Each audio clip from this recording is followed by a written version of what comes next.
Assalamualaikum, halo apa kabar semuanya? Selamat datang di channel ini. Kali ini kita akan mereview singkat dan membahas Hybrid Universal Century MSM10 Zog dari Bandai. Model kit ini dirilis oleh Bandai pada tahun 2007 bulan 7 dengan harga 2.500 yen. Pertama kali muncul pada anime Mobile Suit Gundam series. Sebelum bahas artikulasi, kita simak bersama dulu detail dari Hybrid Universal Century Zog ini. Desain dan bentuknya ini very unik ya. Selain itu perakitannya pun mudah, tidak rumit. Tetapi untuk harganya ini setara harga real grade. Dan selanjutnya kita bahas artikulasi bagian kepala. Bagian kepala ini nggak ada artikulasinya ya, karena nyambung sama badannya. Hanya saja pada bagian Vonon Master Gun ini bisa diputer-puter kayak gini ya.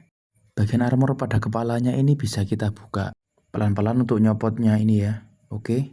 Setelah dibuka bisa kita lihat ada bagian mata. Bagian mata ini bisa ada artikulasinya, ada jalurnya juga ya, yang bisa kita pindah-pindah ke atas ke bawah, ke kanan ke kiri. Bagian matanya akan saya tempatkan di tengah. Selain itu, Hybrid Zog ini juga memiliki sisi belakang yang sama kayak sisi depan, bagian matanya. Artikulasi pada bagian tangan bisa kita rentangkan ke atas seperti ini. Bisa kita gerakin maju ke depan, kita gerakin lagi ke atas, sampai ke belakang, lalu sampai ke bawah, putar 360 derajat. Bisa kita swivel, lanjut kita putar 360 derajat. Bagian lengannya bisa kita putar juga 360 derajat. Untuk bagian sikunya bisa kita tekuk kayak gini dan juga ditekuk ke bawah seperti ini. Pada bagian pergelangan tangan bisa kita putar-putar. Bagian cakarnya ini bisa kita gerak-gerakin dari pangkal hingga ke ujungnya. Dan setiap ruas-ruas cakarnya ini memiliki artikulasi tersendiri hingga bisa digerakkan cukup fleksibel. Artikulasi pada bagian tubuh atau body bisa kita rotasikan ke kiri, rotasi ke kanan. Begitu pula dengan bagian waist-nya ini ya.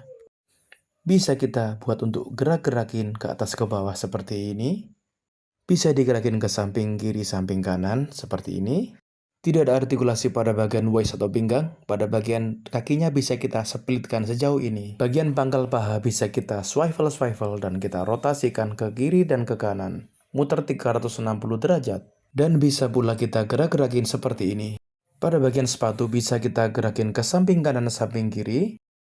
Bisa dirotasikan untuk ke kiri lalu ke kanan.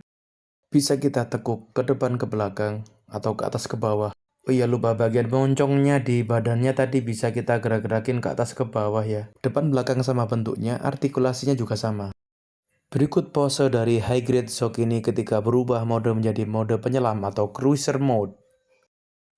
Ukuran perbandingan dengan Hybrid Universal Century Zakuto F2 dari Bandai. Ukuran perbandingan dengan Hybrid Universal Century RX782 Gundam Revive dari Bandai. Ukuran perbandingan dengan Hybrid Universal Century GOG dan juga Z-GOG dari Bandai. Kiranya itu aja yang bisa kita bahas dalam review singkat dan pembahasan Hybrid Universal Century MSM10 Zog kali ini. Terima kasih banyak saya ucapkan atas perhatian dan supportnya. Mohon maaf bila mana ada salah kata dan masih banyak kurangnya. Insya Allah kita akan berjumpa kembali pada konten selanjutnya dalam channel ini. Tetap semangat selalu. Wassalamualaikum.